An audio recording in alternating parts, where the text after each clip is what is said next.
na bipolaridade. São os episódios e as fases mistas. E aqui, presta bem atenção, pega o seu caderno, pega a sua caneta, porque episódio misto é muito, muito mal compreendido por aí. E você provavelmente já sentiu. Olha só, por que existe essa confusão de episódio misto? É porque, ao longo da história, a gente retrocedeu ao pensar sobre episódio misto. Olha que coisa interessante isso. Lá atrás, vocês já me ouviram falar, provavelmente, se você é novo aqui, vai conheça o Kraepelin. Pois é, o tal do Kraepelin é muito famoso porque ele é pai da psiquiatria moderna. Ele escreveu os livros dele, as observações dele lá no início de 1900. E é interessante pensar sobre o que ele escreveu, porque ele era um cara muito sagaz, muito inteligente, observava muito bem o que acontecia com os bipolares e fez algo interessantíssimo até hoje.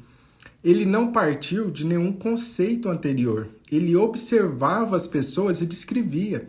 E ao observar e descrever, ele acabou descrevendo coisas maravilhosamente bem.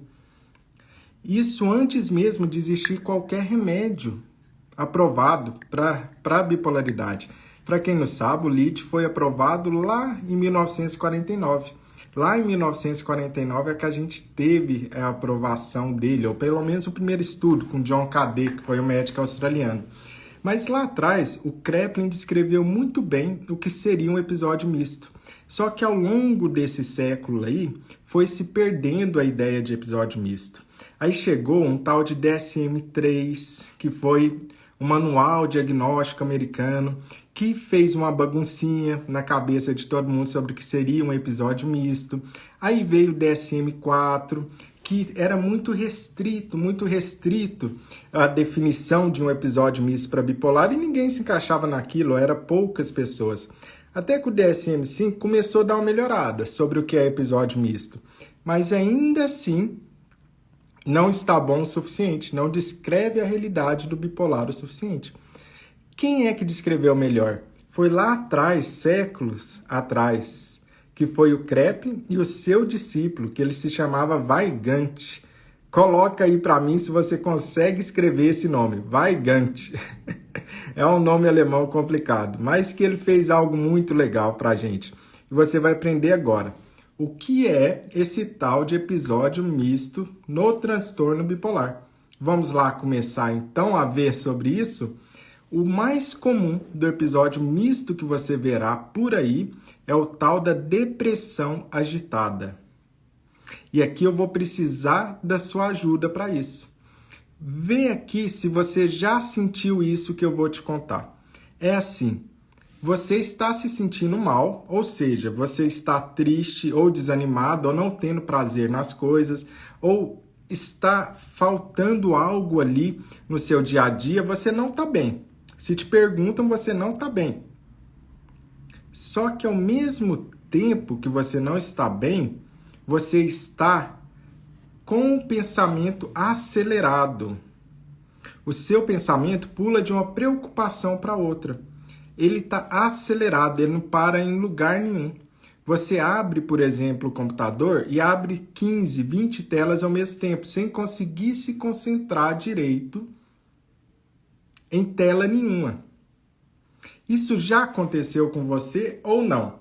Você está deprimida, mas ao invés de o seu pensamento estar devagar, lento, ele fica acelerado, pulando de um assunto para outro, não consegue focar em nada.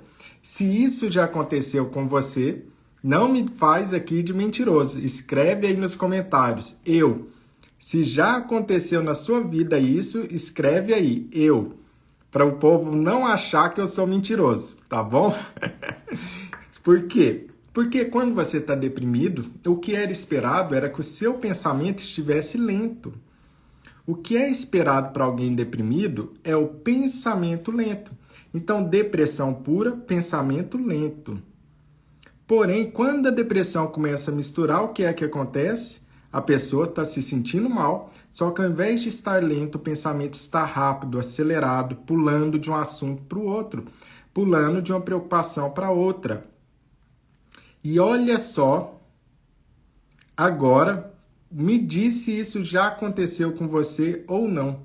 Você tá lá, tá deprimido também, só que chega à noite, e se você tá deprimido, é esperar que você vai ficar cansada e dormir, certo? Mas não é isso que acontece. Ao invés de você desacelerar à noite, o que acontece é você ficar mais ativa à noite. A mente liga à noite, você não consegue desligar a mente e você fica ligada o tempo todo à noite, com o pensamento pulando de um assunto para outro, ou simplesmente é o momento onde que você vai ficar mais ativa. Olha só que depressão. Diferente essa depressão aqui. É uma depressão onde que chega à noite e você liga muito mais do que você ligaria durante o dia.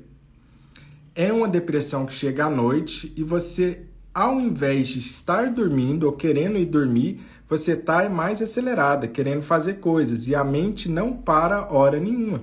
Mas se você está deprimida, você está pensando em coisa boa ou em coisa ruim? Se você está deprimida, é só pensamento porcaria, é só pensamento negativo, é só pensamento ruim. Olha que interessante, então, agora, o que acontece? A pessoa está deprimida e quando chega à noite, o cérebro liga, o pensamento está acelerado, pulando de um assunto para outro e só assunto ruim e negativo. A pessoa vai ficar mal, é claro. Ninguém vai ficar feliz de uma maneira como essa. Vai ficar muito mal. Então, ocorre uma ativação noturna. Ocorre uma ativação noturna. A pessoa está deprimida, mas ativa à noite. E aí, isso já aconteceu com você ou não? Se isso já aconteceu com você ou com seu familiar, clica aí nos comentários e coloca ativação. Porque é o nome disso, é uma ativação noturna. É um ligar à noite. Liga a mente à noite. Ativação noturna. Coloca aí.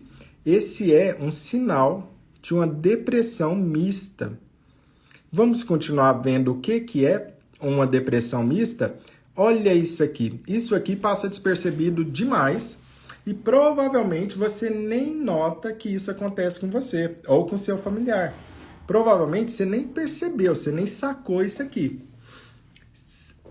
Essa questão que eu vou falar agora para você passa frequentemente despercebida no bipolar. E ele não sabe descrever isso aqui. Por quê? Porque se a gente não conhece, a gente não cumprimenta. Se a gente não conhece, a gente não cumprimenta. Eu preciso conhecer para cumprimentar. Do mesmo jeito, é muito importante que você adquira conhecimento sobre bipolaridade para que você possa reconhecer o que está acontecendo consigo mesma. Você precisa reconhecer o que está acontecendo consigo mesmo. Mas você já sabe que se você abrir o Google ali, você vai ver coisa muito superficial sobre bipolaridade, coisa que é só o extremo da bipolaridade. Não tem o dia a dia, não tem a sutileza, não tem aquela coisa mais refinada. E você é o maior interessado em aprender sobre as sutilezas e refinamentos da bipolaridade. Por quê? Porque você é o ator principal. Lembra que eu sempre falo aqui. E se você acredita junto comigo, pode escrever nos comentários. Conhecimento salva. Conhecimento salva. Por quê? Porque você passa a reconhecer os sinais e sintomas de uma fase mais cedo e você consegue eliminar aquela fase antes que ela se torne grave. Por que é que conhecimento salva? Porque você reconhece mais cedo que você está numa fase. Você reconhece os sinais, você reconhece os sintomas. Ah, mas isso é o médico que vai reconhecer. Quem dera, meu querido, quem dera. A maioria dos médicos não tem ideia disso, não. Tem uns que sabem muito, outros sabem pouco. E quem é o responsável pelo seu tratamento? O maior interessado é você, de você ficar bem. Então, vem comigo e vamos adquirir cada vez mais conhecimento sobre isso.